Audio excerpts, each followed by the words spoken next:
प्रेम से बोली वृंदावन बिहारी लाल की जय। आई रात रो सब कृष्ण भगवान के विवाह सुनवी, आठों विवाह के बारे में हम बताई। कृष्ण भगवान के 8 गो पटरानी रही, 8 पटरानी से 10-10 गो पुत्र भइले। रुक्मिणी के परदुम्न, चारुसेन नाम के 10 गो पुत्र भइले। जामवंती के सांब, सुमित्र आदि 10 गो पुत्र भइले। सत्यभामा के भानु, सुभानु नाम के 10 गो पुत्र भइले। कालिंदी के श्रुत, कवि नाम के 10 पुत्र। मित्रविंदा के सेव्य और ब्रीक, हर्ष आदि 10 पुत्र। नग्नजीति के वीर, चंद्र आदि 10 पुत्र। भद्रा के समाजित और बृहदसेन आदि 10 पुत्र। लक्ष्मणा के प्रघोष, गत्रवान आदि 10 पुत्र। विचार करी, वही में प्रद्युम्न के लइका रहे अनिरुद्ध जी। अनिरुद्ध जी के विवाह के करा से भइल, ई कथा हम पहले बता चुकल बानी। हिरण्यकशिपु के पुत्र प्रहलाद, प्रहलाद के पुत्र रहले विरोचन, आ विरोचन के पुत्र रहले राजा बलि। जौन राजा बलि को दिन कथा सुनवनी, जौन बामन भगवान आके 3 डेग में नपले रहनी, वही राजा बलि के लइका भइले बाणासुर। का नाम रहे? बाणासुर, जेकरा 1000 हाथ रहे। बहुत बलवान रहले, शंकर जी के परम पुजारी रहले। शंकर जी के तपस्या करके खुश करके कहले कि हमारा दरवाजा के हमारा रक्षा रौरा करे के बा। बाणासुर के राजधानी कहाँ रहे? श्रोणितपुर। कहाँ रहे बाबू? श्रोणीपुर। श्रोणितपुर बोलबा? श्रोणीपुर, श्रोणितपुर राजधानी रहे। बाणासुर के पुत्र भी रहले। बाणासुर के एगो लड़की रहे। दादा वही जब बबनी, दादा वही दादा, हाँ अब चल जाइए के संग, चल जा, हाँ जा। हाँ, वो बाणासुर के एगो लड़की रही जेकर नाम रहे उषा। का नाम रहे? उषा। उषा, उषा नाम रहे। हम कहते रहे भूषा। हाँ तो कमे सुना था ना। वो बाणासुर के लड़की के नाम रहे उषा। बाणासुर प्रत्येक दिन शंकर जी के पूजा करस। शंकर जी उनकरा के एगो पताखा दे लेने की अपना राजमहल के प्रथम गेट पर लगा दिया। विचार करी, रोज शंकर जी के पूजा करस आ कहस कि सारा जग का तू ही है रखवाला,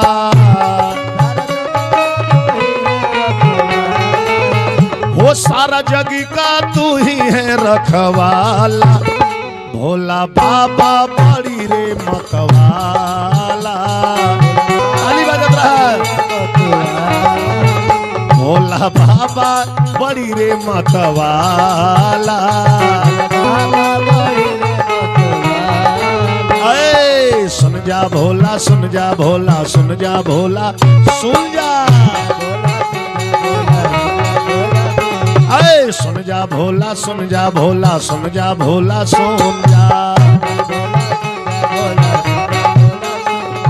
जय जय है अवघरदानी, तोहरे महिमा के ना जानी। ये जय जय है अवघरदानी, तोहरे महिमा के ना जानी। जन के जीवन संवर देला, खाली झोली भर देला। ये जन के जीवन संवर देला, खाली झोली भर देला।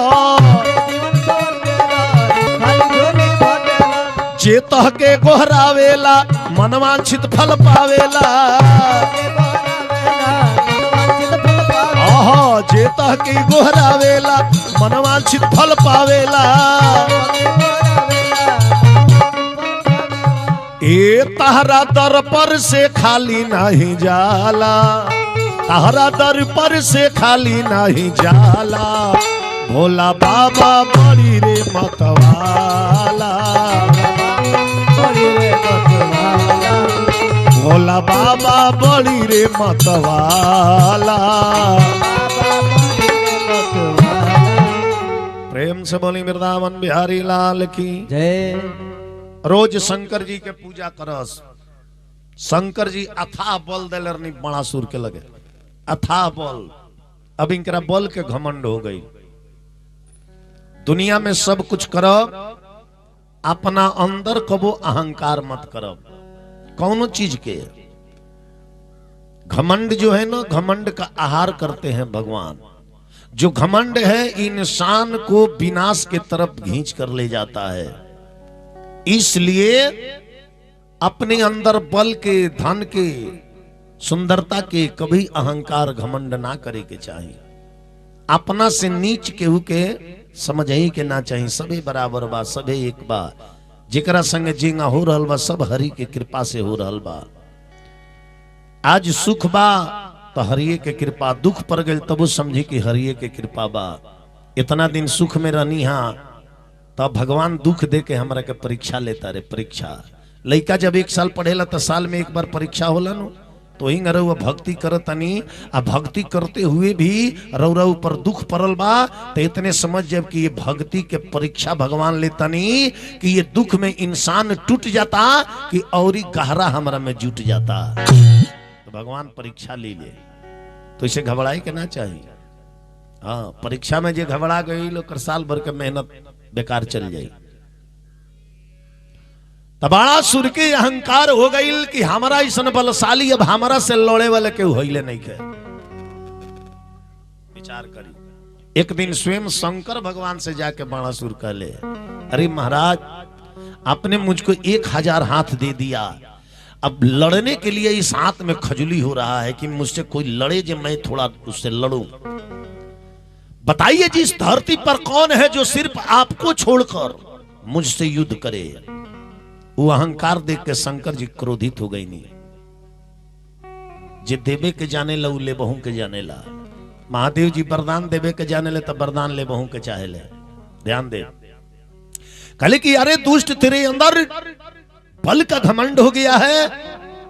जाओ, तू जो मेन दरवाजे पर पताखा लगाया है, झंडा लगाया है, जिस दिन तेरा झंडा अपने आप गिर जाएगा उस दिन समझ जाना कि तुझसे युद्ध करने वाला कोई इस धरती पर आ गया है। समझा के शंकर जी भेज देनी। बाणासुर आइल। बाणासुर के एगो लड़की रहली जेकर नाम उषा रहे। आ उषा के एगो सखी रहली, सखी जेकर नाम रहे चित्रलेखा। का नाम रहे? चित्रलेखा। चित्रलेखा। उस संसार में केहू ऐसा ना रहे जेकर चित्र आंख बंद करके ना बना दे। संसार के सभी लोग के देखले रही जेकर नाम धनी ओकर चित्र तुरंत बना दे। एक दिन बाणासुर के लड़की उषा सुत रहली। आ सुतला में सपना देखले बाड़ी। उता सुतला में देखली सपना वाना। उषा उषा सुतला में देखली सपना वाना।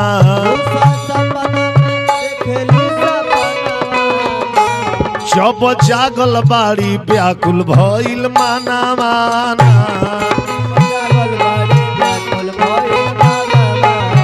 हो जब जागल बाड़ी व्याकुल भइल माना माना।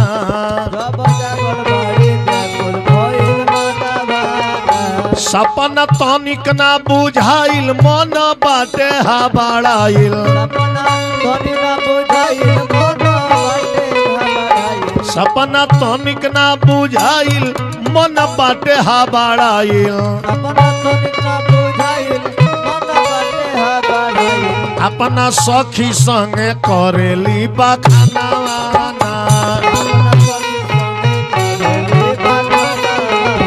हो अपना सखी संगे करे ली बखाना।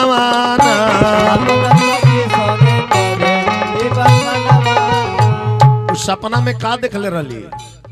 प्रद्युम्न जी के पुत्र अनिरुद्ध जी के सपना में देखले रही। कहली कि सखी हो वैसन सपना हम देखनी, अरे सपने में नी रेखनी। सपना हम देखनी, अरे सपने में नी देखनी एगो सपना वैसन देखनी हम सपने में नी देखनी आज ले देखनी ना वैसन मारा दाना आज ले देखनी ना ओइसन मारा दाना आज ले देखनी ना वैसन मारा दाना आज ले देखनी ना ओइसन मारा दाना तब चित्रलेखा कली की सखी कैसन देखलू मर्दाना तू सपना में तनियो से कुछ डिजाइन बताओ डिजाइन तनियो हल्का फुल्का तनी कलर उलर बताओ केंगा केंगा रहल तो ओकरे हिसाब से हम बनाओ तनी तो कली का सखी अरे का हम बताई वर्णन हमसे ना कहाई अरे का हम बताई वर्णन हमसे ना कहाई अरे का हम बताई वर्णन हमसे ना कहाई का हम बताई वर्णन हमसे ना कहाई अरे हलचल बाबा गवले भजनवाना अरे हलचल बाबा गवले भजनवाना कली की सखी देखो अब तारा बुझात ने के जे कैसन सपना में देखले बाड़ू तब तारा सामने हर एक वंश के राजकुमार के हम चित्र बनावतनी कहत नु बाड़ू कि नया रले हन नौजवान रले हन राजकुमार लेखा लागत रले हन तो इस संसार में जितना राजा लोग बा सब राजा के पुत्र के राजकुमार के हम चित्र बनावतनी अब यही में देख के तू बताओ जे यही में से कौना ऐसा आदमी के तू सपना में देख लूआ विचार करी अब चित्ररेखा चित्र बनावत गईली पूरा संसार में जितना राजा रहे लो सबकर लड़का के खानदान के फोटो बनावत गईली देखत गईली नकारत गईली कली ना सकी इनमें से केहू ना इनमें से केहू करत करत करत करत समय 3-4-5 दिन बीत गई अब 5 दिन से अन्न जल कुछ ग्रहण ना करस कुछ ग्रहण ना करस काहे कि स्वयं कामदेव के पुत्र अनुरुद्ध रहले उनका के सपना में देखले लिंकर मन मोहित हो गई रहे कि छूटल बाटे अन्न पानी छूटल बाटे अन्न पानी बतिया पूछेली रानी उषा के माई पूछत तरी बेटी तू अन्न पानी काहे छोड़ देले बाड़ू कि छूटल बाटे अन्न पानी अरे बतिया पूछेली रानी तकावन कारण न करेलू भोजनवा बबुनिया रे कवन कारण न करेलू भोजनवा बबुनिया अरे कावन कारण करेलू ना भोजनिया बबुनिया रे कवन कारण करेलू ना भोजनिया बबुनिया सुखल शरीर बाटे कौन तहारा पीर बाटे सुखला शरीर बाटे कवन तहारा पीर बाटे सुखल शरीर बाटे कौन तहारा पीर बाटे सगरी कह हमरा से कहानिया बबुनिया रे सगरी कह हमरा से कहानिया बबुनिया अरे सगरी कह हमरा से कहानिया बबुनिया रे सगरी कह हमरा से कहानिया बबुनिया कह बेटी अरे बेटी अपना दिल के बात अपना माई से कह सकेले माई से कह सकेले तू बताओ हम हूं औरतें हैं औरत के दुख औरत बुझेली का कारण बा कौन तहारा शोक बाटे कौन हो न रोक बाटे तहारा शोक बाटे कवन तू हमरा से कह कौनो रोक नहीं के बोलो कौन तहारा शोक बाटे कह कौन न रोक बाटे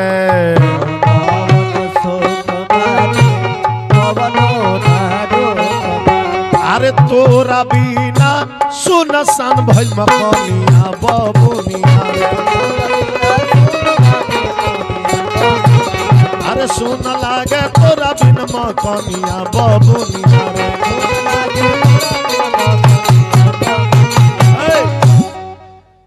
तू हंसत खेलत कूदत रहलू तो मकान ई घर कितना सुंदर लागत रहला। अब तू सुख क के एक स्थान पर बैठ गई बड़ू, एक घर में तनको चहचहाट नहीं के, तनको उत्साह नहीं के लौकत। तले 5वां दिन चित्रलेखा समस्त राजा लोग के चित्र बनावत बनावत अब कृष्ण भगवान के खानदान में घुसली। जब कृष्ण जी के चित्र बनौली उषा कहली कि हाँ सखी हल्का सा मिलता जुलता बा, हल्का सा मिलता जुलता बा। तब कृष्ण जी के लड़का प्रदुमन के चित्र बनौली तो कहली कि बस बस 75% मिलता, एकदम मिलता। आ जब उनका लड़का अनिरुद्ध के फोटो बनौली तब कहते उषा मारे इहे नुहन इहे सपनवा में लौकर रहून, इहे सपनवा में लौकर रहून। चित्रलेखा कहली कि तो कृष्ण जी के पौत्र हूँ नाती जेकर नाम अनिरुद्ध है। का नाम है? अनिरुद्ध। भाई अमरूद कहता रे। हाँ तो तू बारह बारूद कहता ई तो हमारे में तीनों जना बहुत पढ़ल लिखल हलो। रतिया गाँव से तो लो तीनों जना खाए के पहले आपस में अपना अपना पढ़ाई के मैंने लो इंटरव्यू देते रह गया। था बिचला पूछता यहाँ से कि रहुआ कहाँ ले पढ़ल बानी, तो यहाँ कहते नहीं हम इतना पढ़ल बानी नू जी हम लिख दिले नू तब बढ़िया बढ़िया डॉक्टर लोग के पढ़े के लूर ना आवेला जो हम का लिखे बनी अंग्रेजी में लिख देव। तो हई कहता जे बात तब तो रउआ ले पढ़ल बढ़िया हम बनी। हई कहता कि रउआ ले पढ़ल तो हम बढ़िया बनी जो हम लिख दिले नू तो गांव भर लोग घुमा जावे केहू के बुझेबे ना करे जे का लिखल बा। तले हई जानता नहीं का कहता रे हई बेंजू वाला मोटा कोई कहता रहे तब तारा लो तो बढ़िया पढ़नियार हम बनी लिखे के लिख दिले आ 1 घंटा बाद हमरे ना बुझाला जे हम का लिखले बनी। हम कहनी कि तब तो सब कहले पढ़े में तेज तू ही बड़ा बाबू कि लिखे के लिख दिले 1 घंटा बाद तोहरे ना बुझाला जे हम का लिखले बानी। प्रेम से बोली वृंदावन बिहारी लाल की जय। चित्र बनौली ध्यान देवे के बा। अरे चित्र बनौली चित्रलेखा ध्यान दो। अरे फोटो बनौली चित्रलेखा अरे बबुआ अनिरुद्ध के आ देखली जब उषा तो भूलैली सुध बुध के देखली जब उषा तो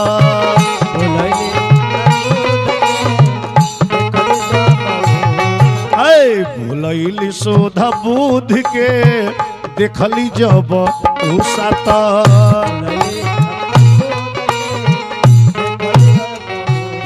आई राम दुलारे शर्मा जी बेंदुआर से 51 रुपया भगवान से प्रार्थना शुभकामना खातिर। चित्र बनौली चित्रलेखा चित्र बनौली चित्रलेखा जब अनिरुद्ध के देखली जब उषा तो तनी बढ़ा दे मेन के। अरे देखली जब उषा तो भूलैली सुध बुध के देखली जब उषा तो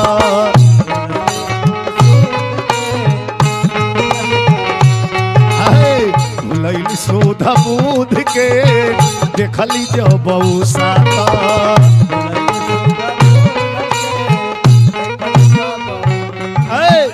इनके कारण दिलावा में भइल हमारा गम हो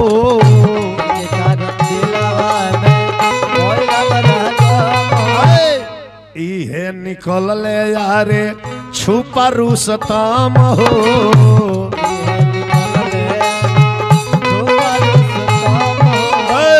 इहो तो निकल ले यारे छुपा रुस्तम हो।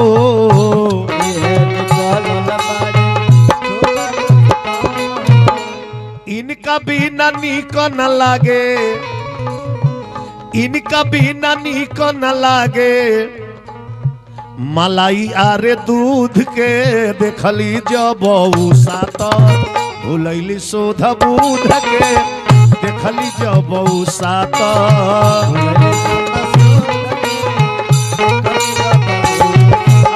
भूलैली सुध बुध के देखली जब उषा तो।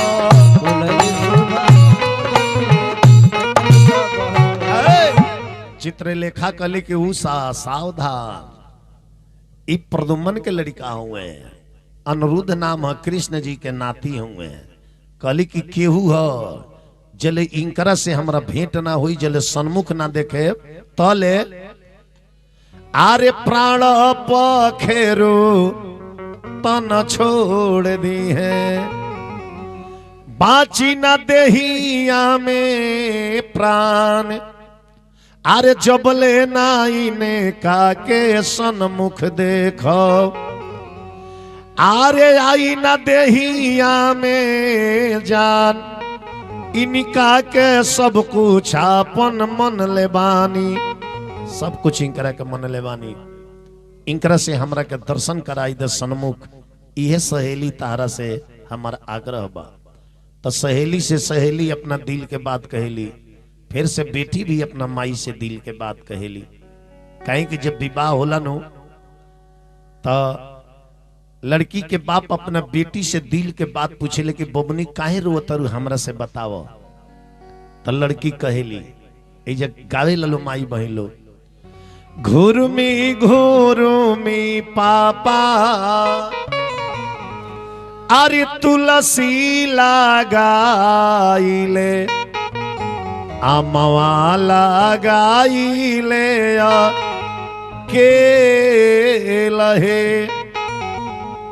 बेटी के बाबा अपना अरे जंघे बैठाइले, पूछिले मनावा के बात है। तब लड़की रोवेली कहली बाबूजी रहुआ पूछतनी हमरा मन के बात। आमा तो पूछती पापा अरे कही समझाइती, बाबूजी से कहलो ना जाला है। आमा तो पूछती पापा कई समझाइती, बाबूजी से कहलो ना जाला हे।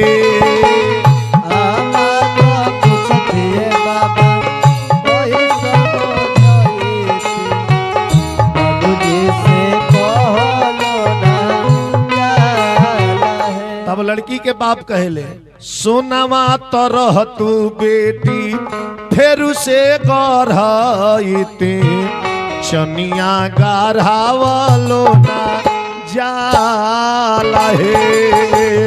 सोनावा तरह तू बेटी फेरू से गढ़ाइती, चनिया गाढ़ावलो ना जाला है। आरे पोखरा तरह तू बेटी फेरू से खुनवाइती, गंगा खुनवावलो ना जाला हे। पोखरा तरह तू बेटी फेरू से खोइती, गंगा खुनवावलो ना जाला है। यह गावे ललो ना बबुआ। तब बेटी अपना दिल के बात अपना माई से कहेली आ सहेली से कहेली। तो चित्रलेखा से कहली कि इनका से केहू हमरा के मुलाकात करा द। तो आधा राती खान चित्रलेखा रूप बदल के उड़त गईल आ जाके अनिरुद्ध सुतल रहले अपना कक्ष में। वो कक्ष में से रोते राती बिस्तरा समेत उनकरा के अपहरण करके लेके चली आई। कहाँ लेके चली आई? बाणासुर के दरबार में, जहां उषा रहली। अब नींद खुलल, उषा के देखले, उषा पैर छुएली, कहली कि हम रउआ के पति मान चुकल बानी। कहले जे पति हम एजा कहां से आ गई नहीं, तो सारा चरित्र बतावल लो। तब बहुत दिन अनिरुद्ध ओजा बाणासुर के दरबार में रह गए। ये बात के जानकारी बाणासुर के ना रहे। घर में ही रहस, रनिवास में ही रहस, बहरी ना निकलस। आ उषा अनिरुद्ध बहुत दिन ओइजा रह गए। इन्हें द्वारिका में अनिरुद्ध के खोज पड़ल बा। वर्षा ऋतु सब बीत गईल। लास्ट में एक दिन बाणासुर की एगो अनुचर्य रहे दूत, उ अनिरुद्ध के राजमहल में देख लहलस तो जाके बाणासुर से कहलस। बाणासुर क्रोध से लाल हो गई। अखिया भइले लाल अखिया भइले लाल अरे धनुष बाण लेके खड़ा भइले ताता काल अखिया भइले लाल अरे धनुष बाण लेके खड़ा भइले ताता काल अखिया भइले लाल धनुष बाण लेके सभा में घुसले महल में गईले तो देखले तो कृष्ण के पौत्र नाती ये राजमहल में इतना दिन से आदेश दले कि सैनिकों इस लड़का को पकड़ लो इस बालक को पकड़ लो सारा लोग पकड़ लिया अब पकड़ के अनिरुद्ध के का कर लो बांध दिया लो आज जैसे अनिरुद्ध के बांधल लो तले बाणासुर के मेन दरवाजा पर जो झंडा लहरात रहे विजय के वो झंडा अपने मन टूट के गिर गई इन्हें अनिरुद्ध के बांधल लो ओने गिर गई का है तो स्वयं नारायण के अवतार कृष्ण के नाती के तू बनले बड़ा अब कृष्ण छोड़ी है ना तरह से युद्ध करे अही है जब वो गिरल पता खा बाणासुर समझ गई कि यानी कि हमसे लड़ने के लिए कोई योद्धा तैयार है ऐजा अनिरुद्ध बना गई ले बात केहू के मालूम नहीं के द्वारिका में भी केहू नहीं खे जाना इस समाचार के बतौले बा देवता लोग के मीडिया कर्मी जेकर नाम है नारद बाबा नारद जेकर बात जेकर शब्द कबो रद ना जाला ओकरे के नारद कहल जाला हाँ जहां झगड़ा लगा दे सु खाली ना जाओ झगड़ा साझ ले माने होइए जाओ ना बबुआ तो नारद जी देखनी तो समाचार जाके कहां कहले द्वारिका में अरे नारद बाबा बीड़ावा बजाई तो हरि गुना गाई नो हो राम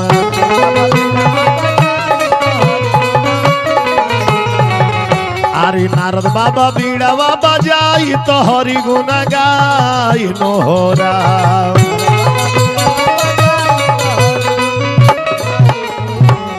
अरे रहिया चले मुस्काई तो हरि गुना गाई नो हो राम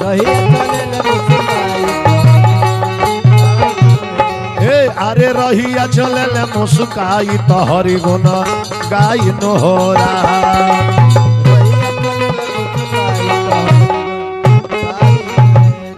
अरे द्वारिका में गइल बाले आई तो सब बात बताई नो हो राम अरे द्वारिका में गइल बाले आई तो सब बात बताई नो हो राम अरे तो सुन के क्रोध भइले कान्हाई तो कइले चढ़ाई नो हो राम अरे सुन के क्रोधित भइले कान्हाई तो कइले चढ़ाई नो हो राम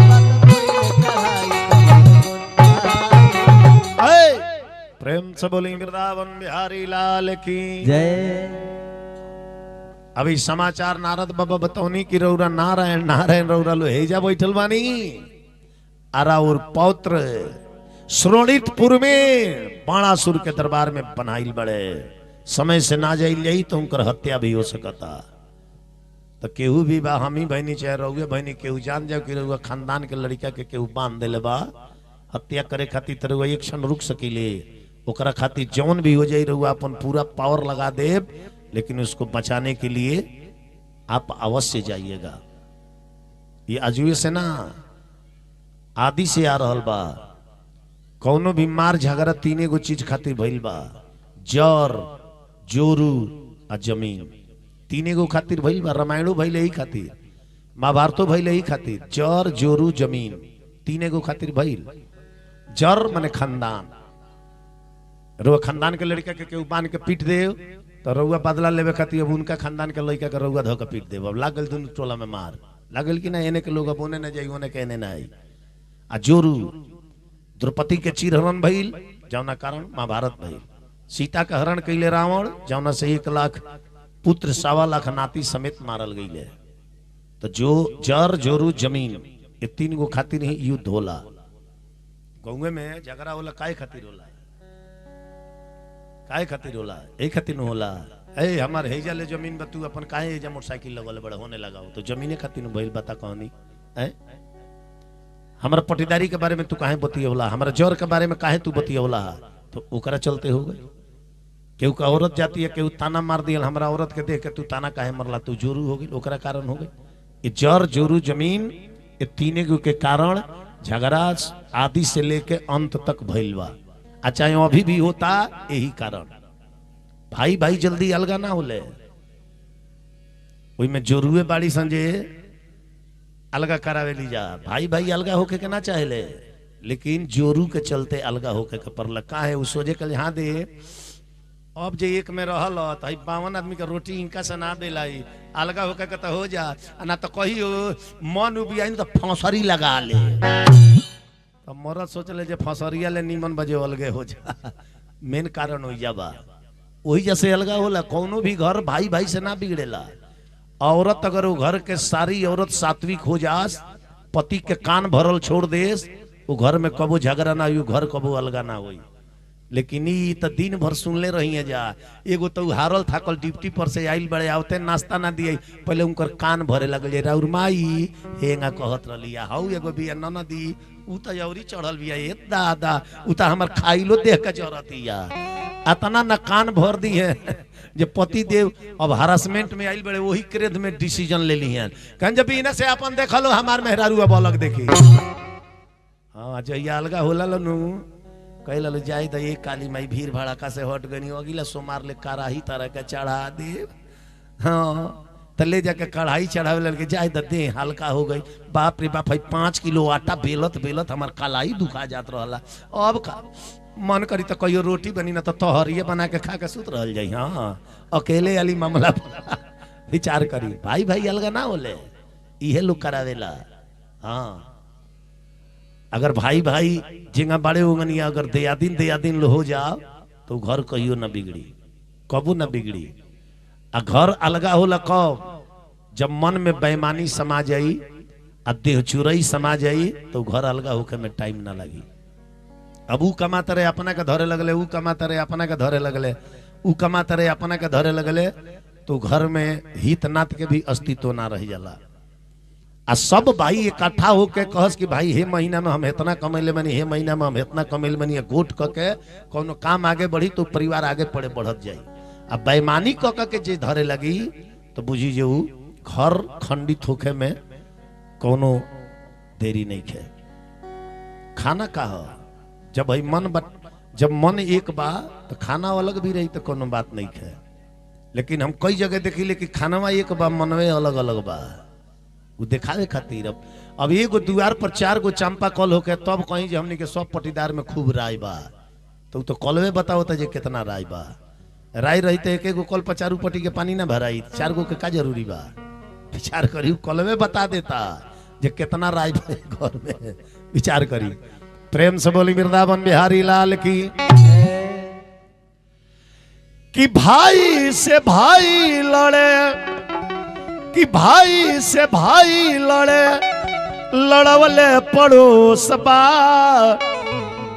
तो काहे लोग कहेला कि हे जबनवे के दोष बा। काहे लोग कहेला जबनवे के दोष बा, काहे लोग कहेला।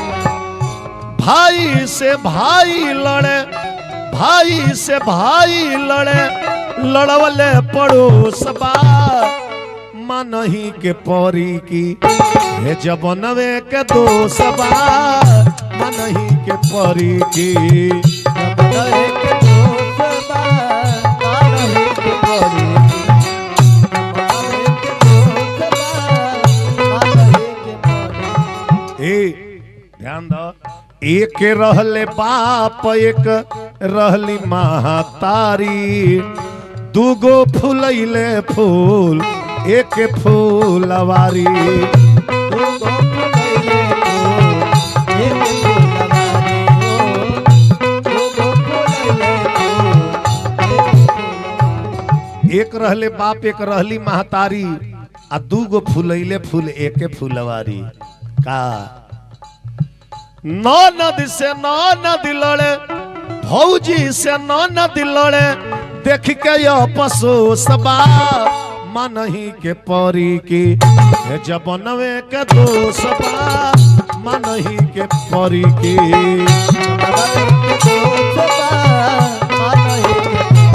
अरे जबनवे के दोष बा मनही के परी की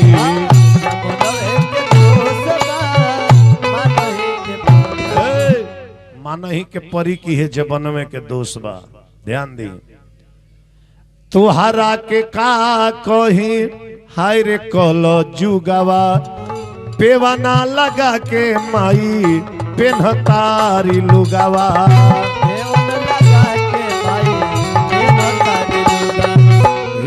पेवाना लगा के माई पेन्हतारी लुगावा। अपन बेटा जब माई बाप के अलगा कह देता तब पतोहिया तो आनका घर से आइल बिया ओकर कौन भरोसा कि सेवा करी। बेटा न करेला बेटा न करे पतोहिया के का भरोसा बा मनही के पोरी की ये जबनवे के दोष बा मनही के पोरी की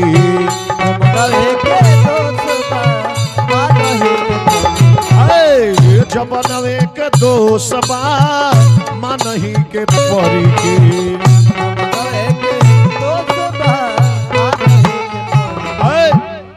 भगवान श्री कृष्ण प्रेम से बोले वृंदावन बिहारी लाल की जय। अपना पौत्र खातिर पूरा सेना सैनिक लेके भगवान श्री कृष्ण सनोड़ीतपुर पर चढ़ाई कर दहनी।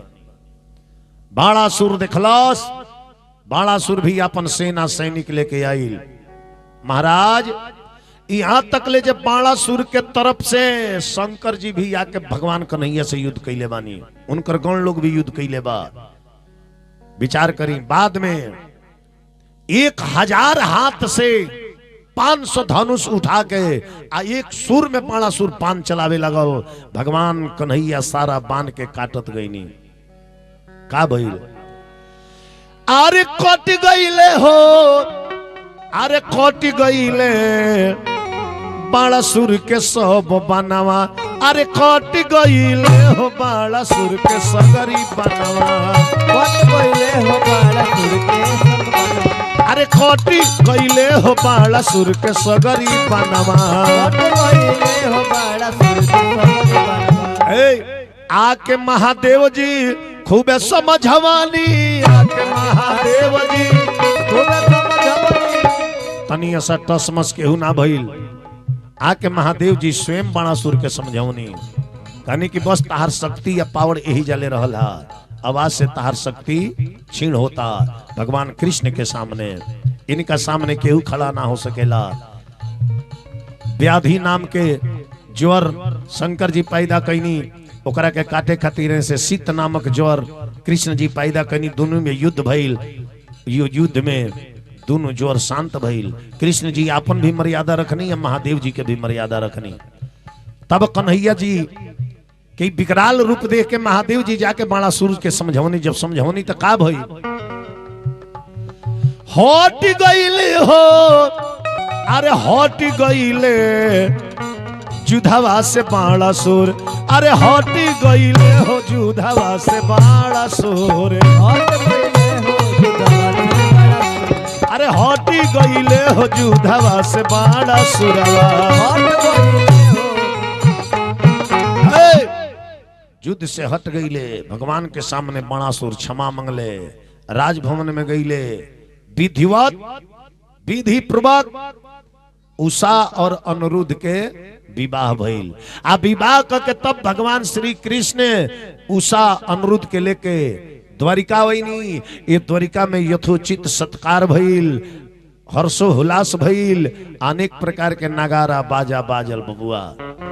सुखदेव जी महाराज कनी महाराज करनी का फल सबको मिलता है। राजा परीक्षित कहनी कि करनी का फल मिलता है। आप एक कथा बोले थे कि करनी का फल मिलता है कैसे। सुखदेव जी महाराज कहनी कि एक राजा थे जिनका नाम था निर्ग। राजा निर्ग वो ब्राह्मण के दान दिया हुआ गऊ को दोबारा दान कर दिए किसी दूसरे ब्राह्मण को, जिनके कारण राजा निर्ग को गिरगिट जोनी में जाना पड़ा। तो दान कईल चीज दोबारा दान ना कईल जाला। मानतनी यही 100 रुपया पंडित जी के रहुआ दान कर दहनी, आ फिर पंडित जी से लेके हो पंडित जी के दान कर दहनी। तो एक ही चीज 2 बार दान नहीं किया जाता है। तो राजा निर्ग एगो पंडित जी के गौ दान कैले रहे, गौ दान कैले रहे। तो ओइमे से एगो गौआ एगो गैया भाग के आके राजा के गौशाला में घुस गई। जौना पंडित जी के दान देले रहे वो गैया भाग के आके उनका गौशाला में ढुक गई। राजा चिन्हले ना, फिर 1000 गाय एगो ब्राह्मण के दान दले, ओही में उहो गैया दान दे दले, उहो गैया दान दे दले। तो पंडित जी गैया लेके जाए लगले। तो ई पंडित जी जवन पहले दानवा ले लरले वो अपन गैया चिन्ह गईले, कहले जे ई तो हमार गाय ही है, राजा पहले हमरा के दान दे रहे हन, ई हमरा यहाँ से भाग के जाके राजा के गौशाला में मिल गई बिया। आ राजा फेरो गाय के दान ये पंडित के कदले बड़े। तो खबर गई राजा निर्ग के लगे। राजा निर्ग कहले कि महाराज रौरा के गाय के बदला हम दूसर गाय दे देता नहीं, ले जाई। वो पंडित जी जीत पकड़ ले, कहले कि ना हमरा दूसर ना चाहिए, हमरा उहे चाहिए जो पहले दान दे रहा। तो राजा कहले कि अब तो भूल से ही आ गई बिया, हम ये पंडित जी के दान दे दिले बनी। तो वो पंडित जी के कहस कि पंडित जी तब रहुआ लौटा दी, हम रहुआ के दूसर दान दे देता नहीं। वो पंडित जी कहले कि ना हम संकल्प करा ले बनी, ये हम ना दे। जबरदस्ती राजा वो पंडित जी के लौटा दले, उनका के गाय लेकर पहले अल्लाह लौट गईले क्रोधित होके। कहले कि राजा तूने एक दान 2 ब्राह्मणों को कर दिया, जाओ मैं तुझे श्राप देता हूं, तुम गिरगिट जोनी में जाओगे। तो हे राजा निर्ग गिरगिट जोनी में पड़ के उल्टा कुआं में लटकर रहले। जब उनकर पाप मुक्त भइल तब जाके राजा निर्ग के मुक्ति भइल। विचार करी, अब बलराम जी कृष्ण जी सभे गोकुला में बिहार कह रहल बा। समय के अनुसार भगवान श्री कृष्ण राजा पंडरक के युद्ध के लिए बनी। जवन पंडरक स्वयं कृष्ण बन के बैठा था, स्वयं अपने आप को कृष्ण समझता था। उसके दरबार में सुदामा जी को इतना गरीबी था कि एक ब्राह्मण ने सुदामा जी को ले गए पंडरक के दरबार में कि आप चलिए राजा पंडरक का गुणगान कीजिएगा। राजा पंडरक का जो गुणगान करता है ना, तो राजा पंडरक उनको खूब संपत्ति और धन देते हैं। तो चलिए आप भी राजा पंडरक का गुणगान कीजिएगा, कुछ संपत्ति राजा दे देंगे तो आपका गरीबी भाग जाएगा। अब उस सुदामा जी के पकड़ के ले गई ले। तो सुदामा जी जय श्री कृष्ण छोड़ के दूसरा का नाम ना जानस, कृष्ण जी के गुणगान करस। आ वो राजा पंडरक के नियम रहे अपन बड़ाई सुने के, बड़ाई सुने के माने हमारा सामने हमार खूब लोग बड़ाई करो। तो लोग बड़ाई करे तो राजा धन उठा के देश इनाम में कि बहुत बढ़िया बड़ाई किया है। बड़े बड़ाई ना करे, बड़े न बोले बोल, आ रहीमन हीरा कब कहे लाख टका मोही मोल। अपन बड़ाई कभी सुने के ना चाहिए। अगर और बुराई के उरा मुंह पर करता नु तो ओकरा पर खिसियाई मत, ओकरा पर खुश होई। समझी जो सफाई कर्मी के काम करता, रउरा अंदर जौन बुराई बा ओकरा के हटावे वाला काम करता। कहे कि बुराई करता तो रउआ चेत कर ले कि हाँ ये बुराई बा तबे ही करता, तो ओकरा के रउआ छोड़ दी, वो बुराई के छोड़ दी, रउआ सात्विक हो गई नहीं। तो रउरा के सुधारे वाला काम करता, रउआ के बिगाड़े वाला काम नहीं क्या करो। रउआ कहल बा कि निंदक नियरे राखिए आंगन कुटिल छवाए। निंदा करने वाले व्यक्ति को अपने बगल में बिठाना चाहिए। क्यों? कि वो आपका कोई भी कमी देखेगा तो आपसे कहेगा और तुरंत उस कमी को आप सुधार लीजिएगा तो आप सुधर जाइएगा। तो केहू और बुराई करता तो वो क्रोधित मत हुई, खिसियाई मत, डांटी मत, झगड़ा मत करी, खुश हुई कि हमारे अंदर के सफाई कर्मी का काम कर रहा है। अब बड़ाई अपन कबू मत सुनी। बड़ाई अगर मुंह पर लड़का अगर पढ़ता ओकरा मुंह पर रोज कहीं कि हमार लड़का बड़ी पढ़े में तेज बा, बड़ी पढ़े में तेज बा, तो बिहने से 4 टाइम किताब लेके बैठत हो तो परसों से 2 टाइम लेके बैठी। का है बे बाबूजी तो कहता रहे खूब पढ़े में तेज बा, तब तो खुश बढ़ले वाले तो का लेके किताब बैठे के ना, कदापि नहीं।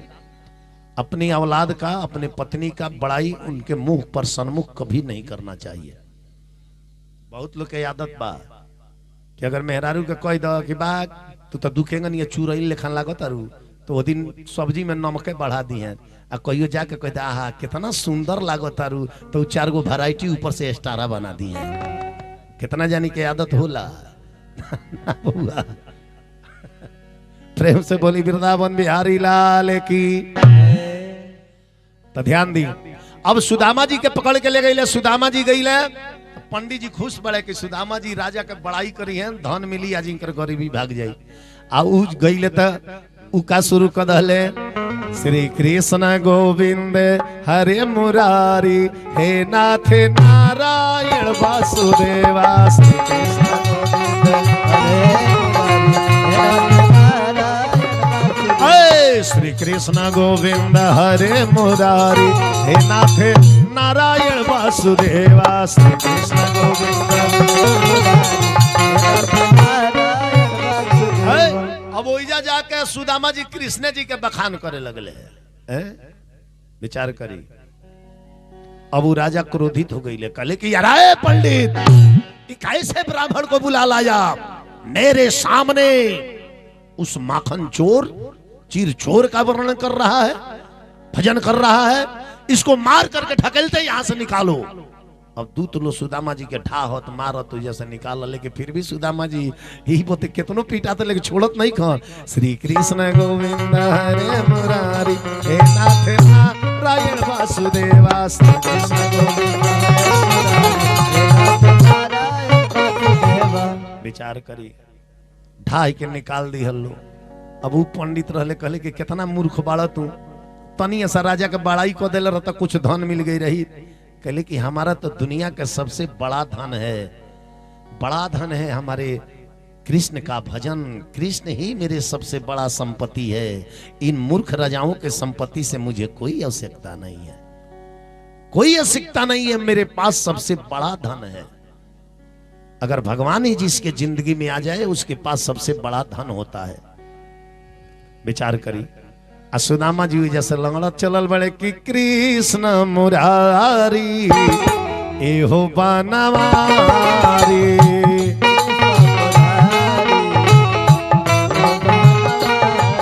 हे कृष्ण मुरारी एहो बनवारी,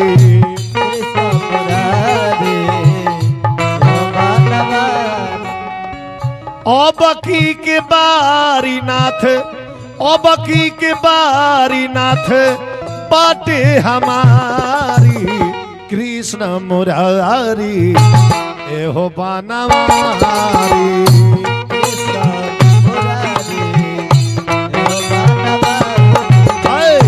कृष्ण मुरारी एहो बनवारी,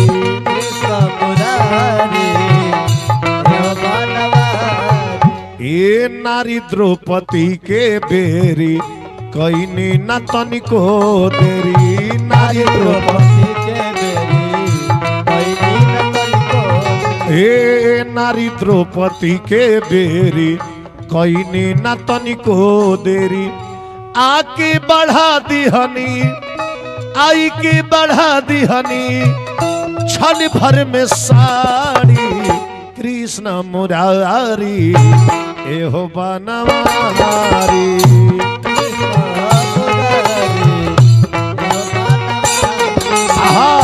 कृष्ण मुरारी एहो बनवारी।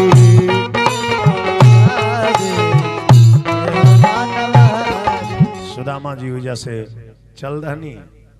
अब कृष्ण जी के ही पुत्र रहले जामवंती के लड़का जेकर नाम सांब रहे, और सांब के पूजा बियाह के करा से भइल दुर्योधन के लड़की जौना के नाम लक्ष्मणा रहे, वही लक्ष्मणा के संगे विवाह भइल। लक्ष्मणा के स्वयंवर रचले रहे दुर्योधन, वही स्वयंवर में कृष्ण के पुत्र सांब गईले, लक्ष्मणा के अपहरण करके लेके भागे के चले, तले दुर्योधन के दूत लोग पकड़ के सांब के बांध दिहल।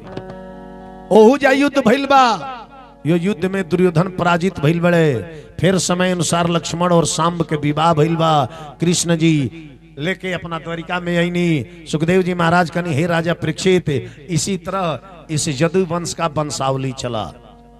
ध्यान दीजिएगा, समय के अनुसार यदु वंश के विनाशो भइल बा। केकरा श्राप से?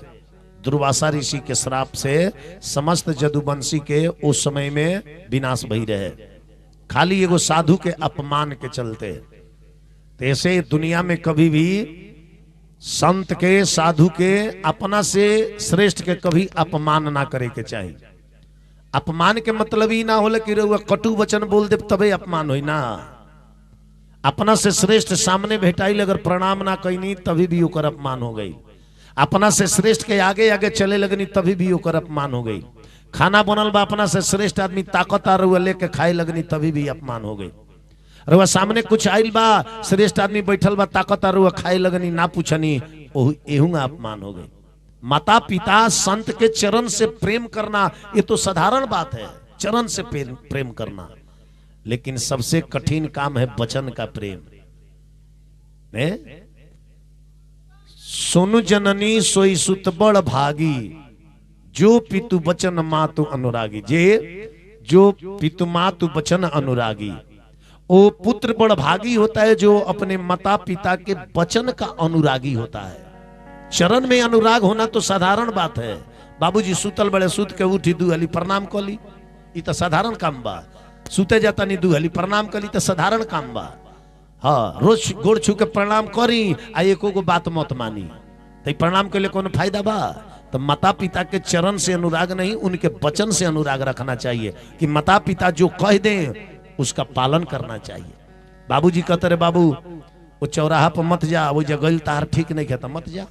बाबूजी कहते रे बाबू हई नाशा खाता रहा मत खा, छोड़ दो, ऐसे जीवन बर्बाद होता। तब वचन के अनुरागी बनी ओकरा के छोड़ दी।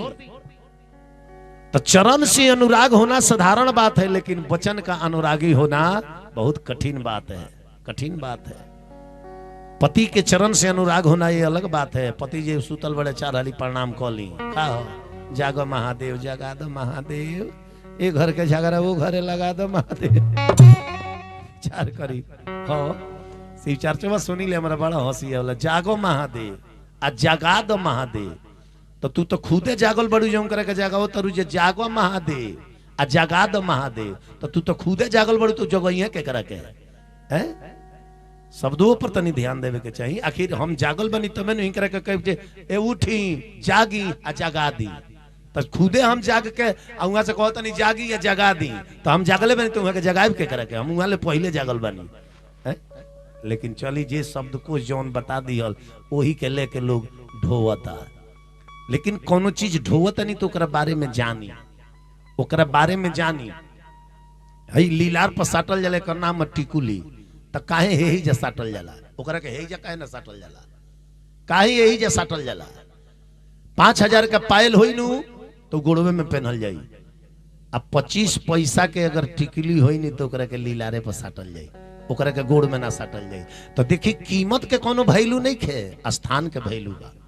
तो लीलारे पर काहे साटल जाला, एक नाम टिकुली, यानी कि मान सम्मान इज्जत प्रतिष्ठा सब यही पर टिकल बा।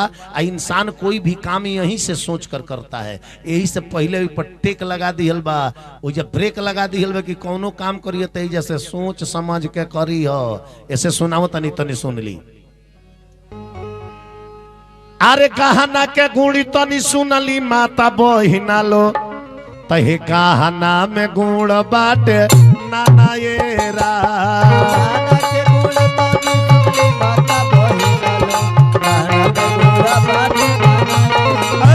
और गहना के गुण तनी सुनली माता बहिना लो, गहना में गुण बाटे नाना ये रा। गहना के गुण तनी सुनली माता बहिना लो, गहना के गुण बाटे नाना ये। अब लीलरा पर सटल जाला काहे, एकर अर्थ का भइल। अरे टिकुली कहेला सखी कब टेक मती तूरी हा, अरे टेक इस धर्म बचाना ये राम। टिकुली कहेला सखी टेक मती तूरी हा, टेक इस धर्म बचाना ये राम। टिकुली कहेला सखी टेक मत तूरी है, टेक ही से धर्म बचाना ये राम।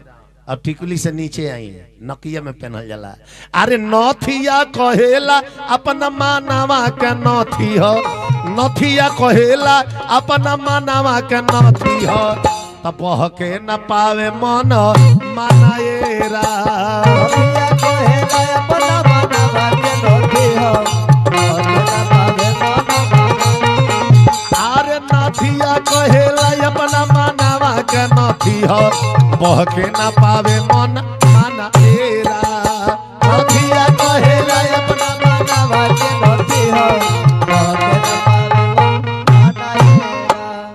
अरे झुमुका कहेला सखी कब झूठ माती बोली हम झूठ पर मलिखी सियाना राम झुमुका कहेला सखी झूठ मत बोली हा झूठ कमली किसिया नहीं आई हौसुली कहेला अपना पिए संग हंसी हौसुली कहेला अपना पिए संग हंसी पर पुरुष नरक निधाना अकेले कहे अपना पिया कोने होती हो पर पुरुष रखो अरे हौसुली कहेला अपना पिया संग हंसी पर पुरुष नरक निधाना अकेले कहेला अपना पिया कोने होती हो पर पुरुष रखो आहई मंगल सूत्र कहेला हरदम अरे मंगल बोली हो उल्टा जे बोली हम बानाए राम आ चूड़िया कहेला कबो चोरी महती करी हो चूड़िया कहेला कबो चोरी महती करी हो ना तो बांधल जइबू जम पूरा थाना राम पिया कहेला तो चोरी मत करियो ना तो बांधल जब पूरा अरे चूड़िया कहेला कबो चोरी महती करी होला बांधल जइबू जमपुर थाना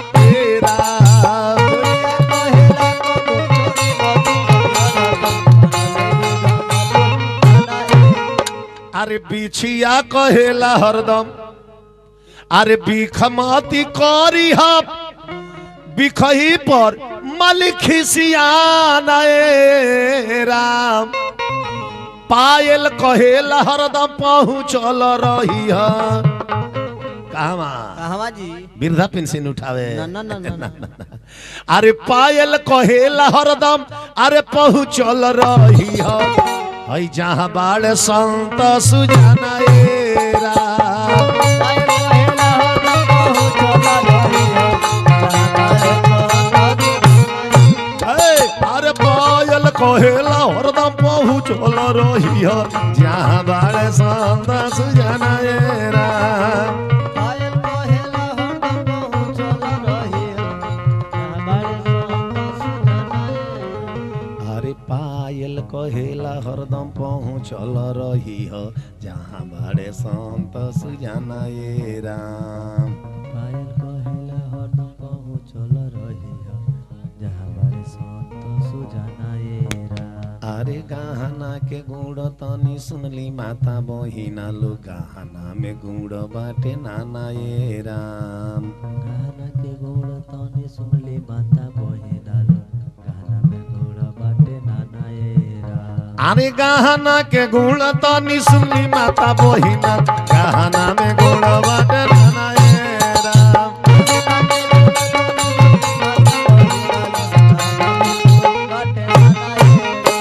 प्रेम से बोली वृंदावन बिहारी लाल की जय आई शाम के लक्ष्मणा के भी विवाह भइल इस समस्त कथा सुखदेव जी महाराज राजा परीक्षित के सुनौनी आज रात्रि में ध्यान दिहल जाए आज रात्रि में कथा हुई कृष्ण सुदामा के मित्रता और राजा परीक्षित के मोक्ष राजा परीक्षित के मोक्ष केंगा भइल तक्षक नाग आकर डसी हैं स्वयं वैकुंठ लोक से डोला आई परीक्षित महाराज के मोक्ष हुई ई कथा आज रात्रि में चली तो रात्रि में कृष्ण सुदामा के मित्रता बा हम तो रात में कहले रहे कि रात में आम लो तरह दू मुट्ठी चार मुट्ठी चावल लेके आम लो तनी दिन में लिया के लोग मजे ले